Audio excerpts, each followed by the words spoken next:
ஆகாரத்ரயசம்பன்னாம் அரவிந்த நிவாசினீம் அசேஷ ஜெகதீஷீத்ரீம் வந்தே வரதவல்லபாம். ஸ்ரீயப்பதியான நாராயணனுக்கு பெருமை சேர்ப்பது ஸ்ரீ மகாலட்சுமி. ஆழ்வார் திருவில்லா தேவரை தேரேன்மின் தேவு. ஸ்ரீ என்கின்ற மகாலட்சுமி ஸ்ரீதேவி இல்லாத பகவானை நான் ஒரு பொழுதும் அண்டமாட்டேன், தொழமாட்டேன், சேவிக்க மாட்டேன் என்றார்.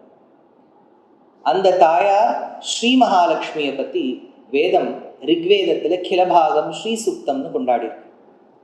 ஸ்ரீஸ்துதின்னு இந்திரனே விஷ்ணு புராண அந்தர்கதமாக ஒரு பிரபந்தம் பாடியிருக்கார். அதை தவிர்த்து ஆதிசங்கரர் கனகதாரா, கூரத்தாழ்வான் ஸ்ரீஸ்தவம், பராசர பட்டர் ஸ்ரீகுணரத்ன கோஷம், சுவாமி வேதாந்த தேசிகன் ஸ்ரீஸ்துதி, அவருடைய பிள்ளை லக்ஷ்மி சதகம், வெங்கடாத்வரி கவி லக்ஷ்மி சஹஸ்ரம், ஏற்கனவே இருக்கு பெரியோர்கள் சொல்லிக் கொடுத்த லக்ஷ்மி அஷ்டோத்திரம், லக்ஷ்மி சஹஸ்ரநாமத்திலேயே 2 வகை இருக்கு. எத்தனையோ கீர்த்தனைகள், அத்தனையும் தாயாருடைய பெருமையை கொண்டாடும். இந்த தாயார் தானே பூதேவியாகவும் நீலாதேவியாகவும் இருக்கின்றாள்.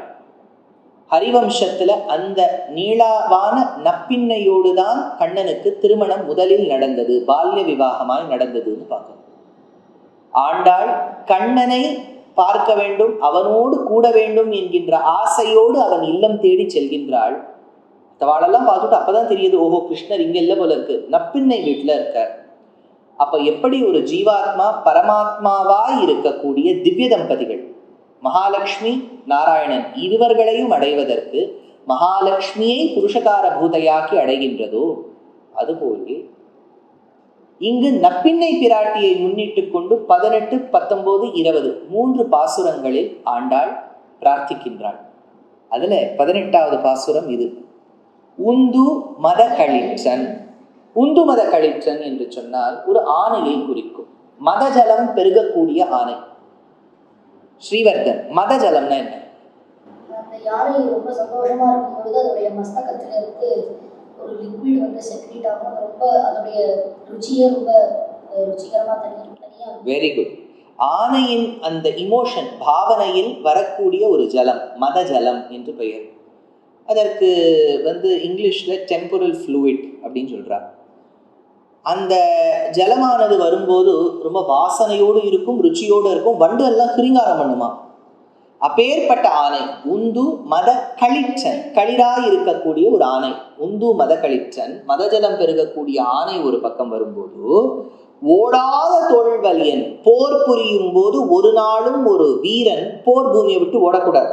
ராமாயணத்துல யார் போர் பூமியை விட்டு ஓடினா? இன்று போய் நாளை வந்து ராமர் சொன்னார், அவர் வந்து போயிட்டு வந்தார், ஒருத்தன் ஓடிட்டானே மாரீச்சன் வந்து ராமர் அடிச்சு தள்ளி விட்டுட்டார், கொல்லல, அவனை தள்ளி விட்டுட்டார். சுபாவுவை கொண்டு மாரீச்சனை ஓட்டி விட்டுட்டார். இவரா ஓட்டி விட்டுட்டார், அவனா ஓடல. குற்றை அகம்பணன் கரதூஷணாதிகளோட யுத்தம் பண்ணும் போது ஒரு புடவையை தான் சுற்றி கொண்டு பயந்து ஓடிட்டான். ராவணன் கிட்ட போய் நேர தைரியமா நின்னா, ராமன் எதிர்க்க நிக்க முடியல. அப்படி ஓடாத, போர் பூமியில் ஓடாத தோல் வலியன், அப்பேற்பட்ட தோல் வலிமை மிக்கவர். தோல் வலியன் மட்டும் சொல்லியிருக்கலாம் ஆண்டாள், ஓடாத தோல் வலியன். நல்ல பலமெல்லாம் இருக்கு, ஆனா யுத்தம்னா கொஞ்சம் நடுங்கிடுவார் சார் அப்படின்னு இல்லாமல் ஓடாத தோல் வலியன், அப்பேற்பட்ட உந்து மதகளிற்றன், ஓடாத தோல்வலியன், அப்பேற்பட்ட சிறப்போடு கூடியவன் யார்? நந்தகோபாலன். அந்த நந்தகோபாலனின் மருமகளே. அதாவது இப்ப அத்தனை பெருமையும் இப்ப முதல்ல நந்தகோபாலனுக்கு சொல்லியிருக்க. இன்னும் நப்பின்னைக்கு ஒண்ணுமே சொல்லல. பின்னையே நப்பின்னை இப்போ ஒருத்தரை பார்க்கணும்னா இப்ப ஏற்பட்ட மலையெல்லாம் தூக்கி பிடிச்சிருக்காரு, அவரோட பிள்ளையா நீ அப்படின்னா அப்பாவை தானே கொண்டாடுற, பிள்ளையா கொண்டாடுறாரு. ஆனா நப்பின்னைக்கு ரொம்ப சந்தோஷமா. ஏன்னா ஹனுமான் வந்து சுந்தரகாண்டத்தில் சீதையை பார்த்து நீ யாருன்னு கேட்டபோது அவர் சொன்னா ஸ்னுஷா தசரதஸ்யாகம், நான் தசரதனோட மாட்டு பொண்ணுன்னா. அதனால ஈவன் இஃப் அவர் family members get prizes, it is like we getting it. ஹாப்பியா இருக்கணும், பொறாம பிடிச்சுட்டே இருக்கக்கூடாது. அதனால நந்தகோபாலன் மருமகளே, நப்பின்னாய் நல்ல பின்னையே, சங்க காலத்தில் புலவர்கள் போற்றக்கூடிய நல்ல பின்னையே, நப்பின்னையே, கந்தம் கமழும் குழலி. குழலினா என்ன? அழகான குழல் கற்றையோடு கூடியவள், நல்ல கேசபாசங்களோடு கூடியவள், நல்ல ஹேர். அப்படியே நீ என்ன யாரு பேண்டீன் யூஸ் பண்ற? நீ தானே பேண்டீன். அந்த பேண்டீன் அட்வர்டைஸ்மெண்ட்ல வரக்கூடிய ஹேர் மாதிரி இருக்குமா குழலி. கந்தம் கமழும் குழலி. எந்த கந்தம்? நீ உடனே பேண்டீனுங்க, அது நல்ல வாசனை.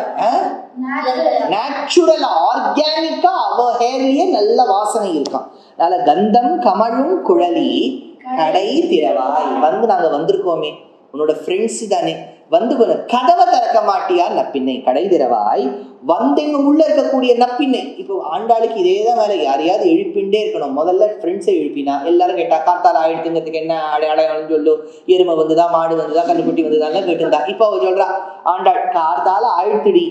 அதுக்குள்ள இருக்கக்கூடியவ கேட்கிற கார்த்தால ஆயிடுத்துங்கிறத நான் எப்படி ஒத்துப்பேன்? அதுக்கு சொல்றா வந்தெங்கும் கோழி அழைத்தன கான். அது என்ன ராத்திரி 12 மணிக்கா கோழி கத்தும்? கார்த்தால ஒரு 4 o'clock 5 o'clock தானே, அப்படியே மார்னிங் ஆக போறதுனா கத்தும். கோழி அழைத்தன கான். ஆனா ஒண்ணு, பொதுவாக சப்தம் கோழிங்கிறத வாய் திறந்து ரொம்ப சொல்லக்கூடாது. ஆனா ஆண்டாள் நிறைய இடத்துல சொல்றா. ஏன்னா அவள் தன்னை ஒரு வைஷ்ய பெண்ணாக பாவித்து சொல்கின்றாள். அப்ப தோஷம் வராது. அதனால சொல்றா வந்தெங்கும் கோழி அழைத்தன கான். பாரு கோழியுடைய துவனி கேட்கறது. மாதவி பந்தல் மேல். இன்னைக்கு வெறும் பறவையை வச்சு சொல்றா. மாதவி பந்தல் மேல். மாதவி பந்தல்னா குறுக்கத்தி பந்தல்னு பேர். குறுக்கத்தினால் செய்யப்பட்ட பந்தல். பந்தல்னா 2 பக்கமும் கட்டை வச்சிருவா, அதுலயே கிரீப்பர்ஸ் இருக்கும், அதுவே ஒரு அழகான ஒரு கேனப்பி மாதிரி இருக்கும். அதனால மாதவி என்கின்ற குறுக்கத்தியின் பந்தல் மேல் பல்கால் குயிலினங்கள் கூவின கான். குயில் எல்லாம் கூவுறது பாரு. கோழி கத்துறது உனக்கு பிடிக்கல, குயில்லாம் பாடுமே. ஒரு குயில் ரொம்ப அழகா ராமாயணம் பாடியிருக்காது. எந்த குயில்? வால்மீகி கோகிலம். வால்மீகி அழகா குயில் பாடியிருக்காரு இல்லையா? அந்த மாதிரி இருக்கக்கூடிய குயில்கள். ஏதோ ஒரு பாசுரத்துல கிளியேன்னு சொல்லிட்டா,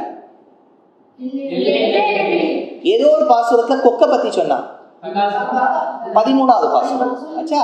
அதனால ஏதோ பாசுரத்துல கருடனை பத்தி சொன்னா, புள்ளரையன் கோயில். அது எத்தனாவது பாசுரம்? 6வது பாசுரம் புள்ளரையன். 13வது பாசுரத்துல பகன், 15வது பாசுரத்துல கிளி, 18வது பாசுரத்துல கோழி குயில். ஃபுல்லா நமக்கு ஃபுல்லா ஆர்னித்தாலஜி என்னெல்லாம் பேர்ட்ஸுங்கிறத கத்து கொடுத்துருவோம். ஏன்னா ஆஸ்ட்ரிச் எம்முல்லாம் தான் பாக்கி. அதனால மாதவி பந்தல் மேல் பல்கால் குயிலினங்கள் கூவின கான். அந்த குறுக்கத்தி பந்தல் மேல் எத்தனையோ குயில்கள் கூவர்தே. பந்தா விரலி. அழகாக மெத்து மெத்துன்னு இருக்கக்கூடிய விரல்கள் படைத்தவரே. பந்தார் விரலி. அழகான விரல் இருக்கான் அந்த தாயாருக்கு. பந்தார் விரலி. உன் மைத்துனன் பேர்பாட. முதல்ல மாமனாரை கொண்டாடியாச்சு, இப்போ மைத்துனன் பேர்பாட. உன்னுடைய ஹஸ்பண்டை கொண்டாடுறதுக்காக வந்திருக்கோம். நீ ஹாப்பி ஒய்ஃப் தானே, உன் ஹஸ்பண்டை பாடுறதுக்கு தானே வந்திருக்கோம். மைத்துனன் பேர்பாட. மைத்துனன் தான் இங்க யாரு? கிருஷ்ணர். கிருஷ்ணருடைய பேர் பாட. அப்ப நீ வந்து எங்களுக்கு கதவை திறக்கணும். கிருஷ்ணரை பாடணும்னா நீ வந்து எங்களுக்கு பர்மிஷன் கொடுக்கணும். எப்படி வரணும்? செந்தாமரை கையால் சீரார் வளை ஒலிப்ப. அதாவது உன் கையில வளையெல்லாம் இருக்கும், கலகல கலகல கலகல சத்தம். அழகான அந்த தாமரை விரல்கள், தாமரை விரல்கள் கலகல கலகலான அந்த வளையல் சத்தம். பந்தா விரலி செந்தாமரை கையால் சீரார் வளையொலிப்ப வந்து திறவாய். அதோட வந்து எங்களுக்கு கதவை திறக்கணும். இந்த பாசுரத்துக்கு பெரியோர்கள் சொல்லக்கூடியது இது எம்பெருமானார் அனுபவித்த பாசுரம். எம்பெருமானாருக்கு பாஷ்யக்காரருக்கு இந்த 30 பாசுரங்களுமே சிறப்பு தான். அவர் ஸ்ரீபாஷ்யம், கீதா பாஷ்யம், வேற என்ன பிரபந்தங்கள் பாடியிருக்கார் ராமானுஜர்? ஸ்ரீபாஷ்யம், கீதா பாஷ்யம், கத்தியத்ரயம், 3 கத்தியம் எடுத்து இன்னொரு இது யார் யார் சொல்வா? வேதார்த்த சங்கிரகம். அப்படின்னா பிரம்மசூத்திரத்துக்கு பாஷ்யம் ஸ்ரீபாஷ்யம், பகவத்கீதைக்கு பாஷ்யம் கீதா பாஷ்யம், உபனிஷத்தினுடைய கருத்து வேதார்த்த சங்கிரகம். அதே ஸ்ரீபாஷ்யத்தின் சாரத்தை வேதாந்த தீபம், வேதாந்த சாரம். 3 கத்தியங்கள், வைகுண்ட கத்தியம், ஸ்ரீரங்க கத்தியம், சரணாகதி கத்தியம், நித்தியம். 9 கிரந்தங்கள் பாடியிருக்கார். இந்த 9 கிரந்தத்துல எங்கேயுமே திருப்பாவை இல்லை. ஆனா அவர் மனசு முழுக்க நினைச்சிருக்குது திருப்பாவை தான். அதனாலதான் அவருக்கு பேர் வந்து ஸ்ரீபாஷ்ய ஜீயர் இல்லை, திருப்பாவை ஜீயர். இந்த திருப்பாவை ஜீயர் ராமானுஜர் ஸ்ரீரங்கத்தில் ஒரு முறை நடந்து கொண்டு வரும்போது, ஒரு வீடா போயிட்டு இருக்கும்போது அப்படியே மனசளவில் திருப்பாவை சொல்லிக்கொண்டே போகும்போது எதேச்சியாக அன்னைக்கு அமைந்தது 18வது பாசுரம். அவர் உந்து மத கழிச்சன்னு மனசுக்குள்ள நினைச்சிட்டு போது ஆன போயிட்டு இருக்கு. ஓடாத தோல் வலின்னு சொல்லும்போது மல்லர்கள் அங்க நடந்து போயிட்டு இருக்கா. நந்தகோபாலன் மருமகளே நப்பினாய் அப்படின்னு ஆண்டாள் பத்தி நினைக்கும் போது உள்ளே ஒருத்தர் கூப்பிடுற அத்துழாய். இவர் நப்பினாய் அப்படின்னு நினைக்கிறதா அத்துழாய்னு கூப்பிடுறதும் ஒரே சமயத்துல இருக்கு. கோழி அழைத்தன கான் அவர் மனசுல நினைச்சுட்டே போகும்போது கரெக்டா கோழியுடைய சத்தம் கேட்கறது. மாதவி பந்தல் மேல் பல்கால் குயிலினங்கள் கூவின கான்னு சொல்லும்போது குயில் சத்தம் கேட்கறது. செந்தாமரை கைன்னு சொல்லும்போது ஏதோ கை வரா மாதிரி இருக்கு. வளையொலிப்பன்னு சொல்லும்போது வளையல் சத்தம் கேட்கறது. யாரோ வந்து கதவுல இருக்காளே போய் திறந்து பாருன்னு பெரிய நம்பிகள் சொல்லும்போது அத்துழாய் திறக்கிறதோ இவர் பார்க்கறதோ ஒரே சமயத்துல நடக்கும்போது ஒருவேளை நப்பினைதான் திறந்து விட்டாலோ மூச்சாயிட்டார். அப்போ உள்ள இருக்கக்கூடிய அப்பா சொன்னாராம், கவலைப்படாதே, இது 18வது பாசுரத்துக்கு தான் விழுந்திருப்ப, எப்படிப்பா நீ கண்டுபிடிச்சேன்னு கேட்டா, எங்க ஆச்சாரியன் ஆள வந்தாலும் இப்படித்தான் விழுந்தார். காரணம் என்னன்னா, அந்த அளவுக்கு அவளுக்கு இன்வால்வ்மெண்ட் இருந்தது. இப்போ நம்ம ஹிஸ்ட்ரியோ ஜியாகிரபியோ சயின்ஸோ மேத்ஸோ படிக்கும்போது இன்வால்வ்டாக படிக்கணும். ஒரு பாசுரம் அர்த்தம் சொல்லும்போது இன்வால்வ்டாக கேட்கணும். நம்ம கவனம் இங்கேயே இருக்கணும். அப்படி இப்படி போயிடுதுன்னு வச்சுக்கோ, அப்படி கொஞ்சம் கஷ்டப்படுவோம். அப்புறம் எங்கே சொல்லியிருக்காரு, எங்கே விட்டுருக்காரு, என்ன பண்ணியிருக்காரு, திடீர்னு அவர் கேள்வி கேட்டாருன்னா அப்படியே என்னது என்ன கேட்டார் அவர், ஏதோ ஒரு உலகத்தை நம்ம அத்தல விதல சுத்தல ரசாதல பாதாளத்தை போய் பிரம்மாவெல்லாம் பாமீர் மவுண்டன்ஸில் பார்த்துட்டு கீழே வரத்துக்குள்ள ஒரு உபன்யாசம் முடிச்சுட்டு இருப்பார். அப்படி இல்லாமல் அந்த கவனம், அந்த ராமானுஜர் எவ்வளவு இன்வால்வ்டா இருந்தாருன்னா அன்னைக்கு ஆண்டாள் சொன்ன பாசுரம் இன்னைக்கு நடந்தா மாதிரி தெரிஞ்சிருக்கு. இதுதான் 18வது பாசுரம். எம்பெருமானார் ஸ்ரீபாஷ்யக்காரர் ராமானுஜர் கூட விஸ்மயித்த ஒரு பாசுரம், நப்பின்னையின் பாசுரம் 18. Dear Astika reader, I am happy to be authoring a 2-part book on the Ramayana in English. The first part is slated for release in the year 2024. The book aims to recreate and retell the Ramayana of Valmiki, conforming to the ancient commentaries and other allied literature. To receive notifications of the book release, kindly register with www.deshikadaya.org/books. Namaskaram. Namaskaram Astikas. I'm tentatively scheduled to travel to Abu Dhabi and Dubai in the mid-February, to 7 cities in the countries of Australia and New Zealand, namely Adelaide, Perth, Brisbane, Sydney, Melbourne, Auckland and Wellington between the 25th of February and the 25th of March.